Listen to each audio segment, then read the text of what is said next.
Bakunzi ba televiziyo isanganiro kaze muri ano makuru muri rurimi rw'ikirundi tuyahera ku ngingo ziyagize.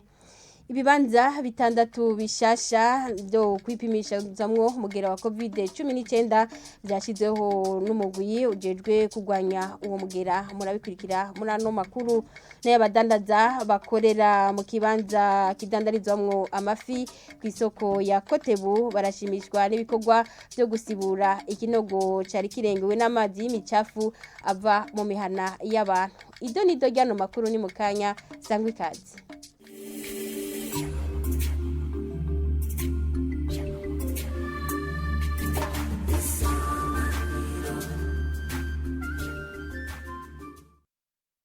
Subiye kubaha ikaze muri ano makuru tuhera mu bijanye n'amagara y'abantu.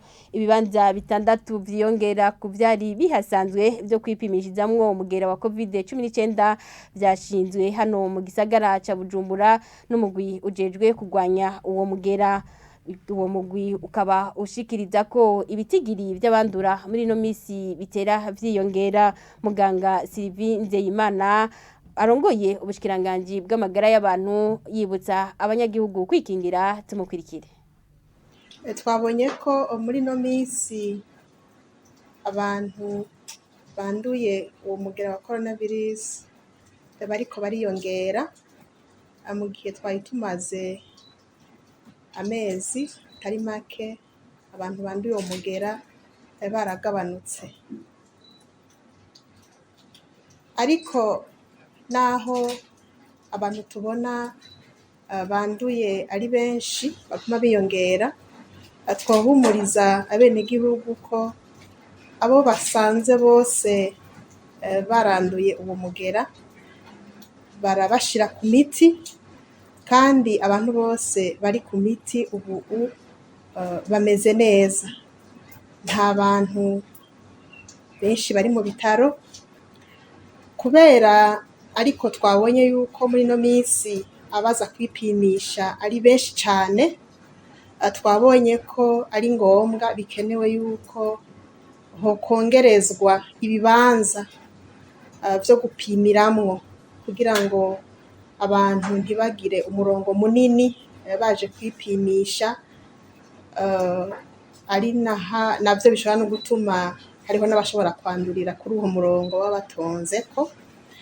Twabonye rero ko mu maguru masha mbere guhera mu ntango z'iyindwi igiye gutangura hariho ibibanza twoba twongerereje cane cane ngaha mu gisagara ca Bujumbura, kuko ari naho twabonye yuko abantu banduye umugera aribo baguma biyongera. Mu gisagara ca Bujumbura niho benshi, mu zindi ntara si benshi. Muri ivyo bibanza ngira ngo nabivuga bigiye kwiyongera ko ku bibanza vyari bihasanzwe vyo gupimiramwo, hariho nko kw'ivuriro ryo mu Ngagara, ivuriro ryo ku Mutakura, ivuriro ryo mu Rubirizi, ivuriro ryo mu Kanyosha, ivuriro ryo ku Musaga, hamwe n'ikibanza co muri Rwakarede. Ikindi twabonye nuko twobandanya duhimiriza abenegihugu kugira ngo babandanye bakurikiza impanuro zo kwikingira, kandi twongeye guhamagarira abenegihugu babandanye bipimisha nkuko biriko biragenda ubu. Tukivuga ibijanye n'amagara y'abantu, abagabo ngo birashika kenshi bakaba intambamyi mwitunganya ry'umugambi wirondoka rijanye n'amagara meza, bishikizwa n'urongoye uwo mugambi mu bushikiranganje bw'amagara y'abantu mu ruganda rwatangujwe n'ubwo bushikiranganje kuri uyu wa gatatu.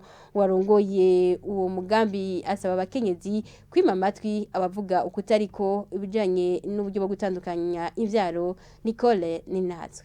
Guterera no kwigira hamwe ingene igitigiri c'abana bapfa n'abavyeyi bapfa bariko baravyara nivyo vyari vyahuje abajejwe amavuriro hano mu gisagara ca Bujumbura mu ruganda rwatunganijwe kuri wa gatatu. Uruhara rw'abagabo nago nyene ngo ni ntangere mwishigwa mu ngiro ry'umugambi wo gutandukanya imvyaro kubw'urongoye umugambi w'igihugu hojejwe irondoka rijanye n'amagara meza. Abagabo ngo ntibitaho bikwiye umugambi.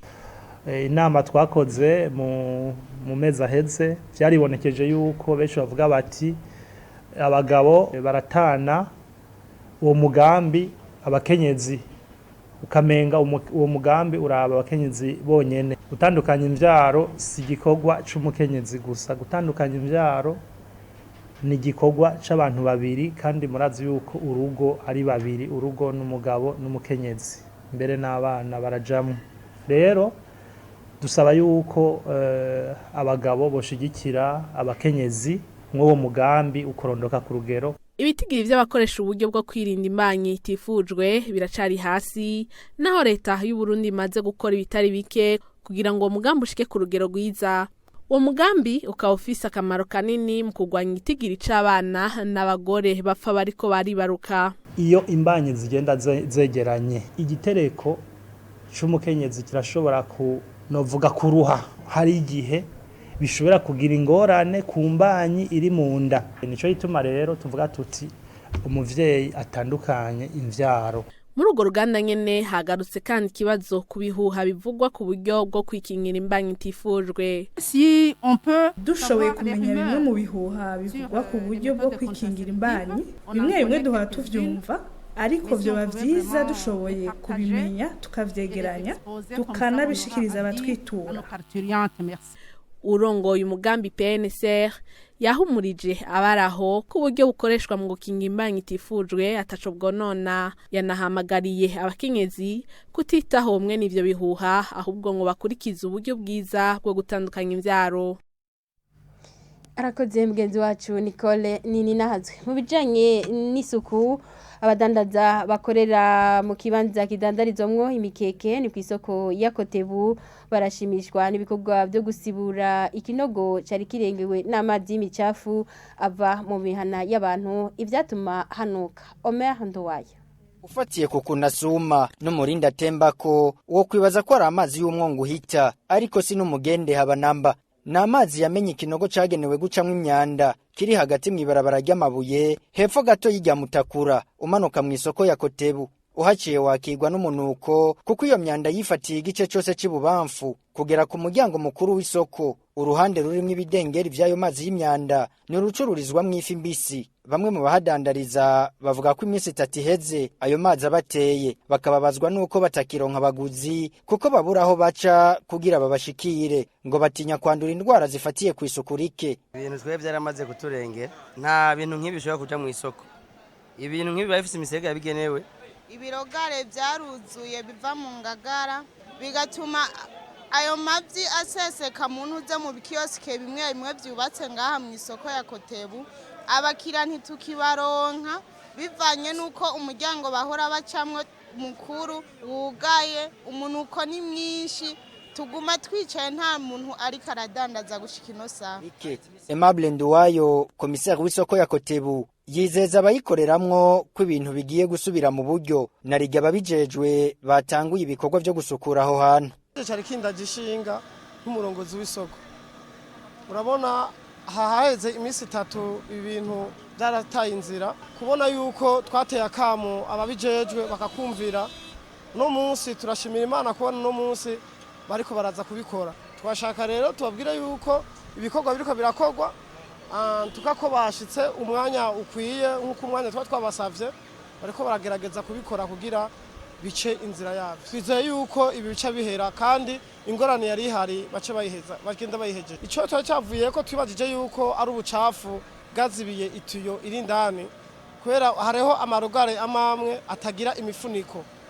Rero iyo mifuniko nabonye kumenga baje bayizanye baca bayishirako hama tangorane zosubira gutera. Igihe cy'isaha 5 z'agatondo aho twahava imodoka ipakurura imyanda mu binogo yari imaze gutangura ibikorwa. Abadandaza bakaba biruhutsa mu mwizero ko ibikorwa bigiye kubandanya neza.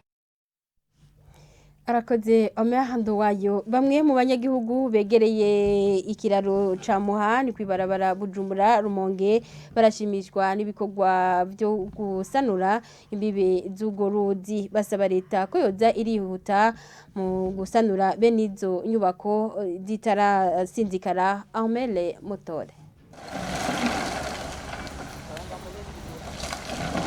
Wegereye hari kiraro c'uruzi Muha kwibarabara rya Bujumbura Rumonge wakigwa n'umuhindo w'ikimashini biboneka ko hari ibikorwa byo gushigikira inkombe z'ugo ruzi zari zibangamiwe no kubomoka. Uyu munyagihugu tuhasanze atubwira ko ari umunezero kuri we kubona hari ko harasanurwa. Ibi bikorwa ntaworeka kubishima kuko ikiraro nk'iki cononekaye uwo mengo nta nkomanzi mu gihe rero co bomoka kagirire turabona ko leta yo bihomvye si uguhomba kwa leta gusa na twebwe turashikirwa ko twese turarikoresha sabanyamiduga barikoresha gusa rero turashima cyane ko leta yagize akakigoro ikabona ko ikwiye gusanura ikiraro kitaragenda kagirire. Ibikorwa byo gusanura inyubako zibangamiwe ngo vyoza birihuta kugira ivyononekara bibe bike bivugwa n'uyu wundi munyagihugu yari karaharengana. Nk'ipoma aho yoyo icamwa amazi menshi gose. Urabona nk'ubu ko cyari cyafashwe hajya byasaba yuko baca bashiramwe ingufu ubwo nyene kugira ntikirinde kwegera ku ruhande rwacu. Urabona ko cyari cyamaze gushikirwa muga nk'ubu twazakeneye neza kubera baciye bagira ingufu kugira bagisanure kitarashikirwa.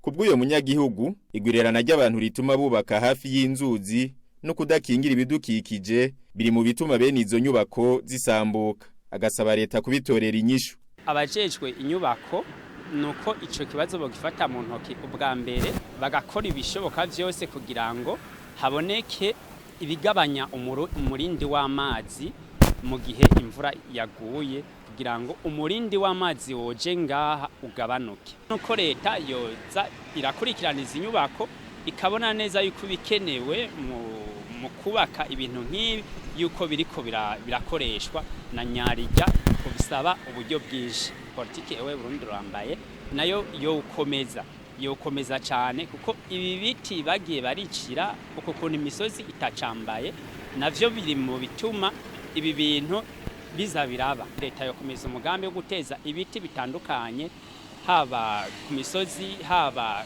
ku mihana itwegereye ko musa kugira ngo Burundi busubire bwambare. Ivyo bikorwa byo gusanura izo nkombe z'uruzi Muha ngo vyatanguye itariki 10 z'uku kwezi bigategekanywa kuzorangira inyuma y'ukwezi n'inusu kubwo umuyobozi mukuru w'ikigo cy'igihugu kijejwe kubaka amabarabara.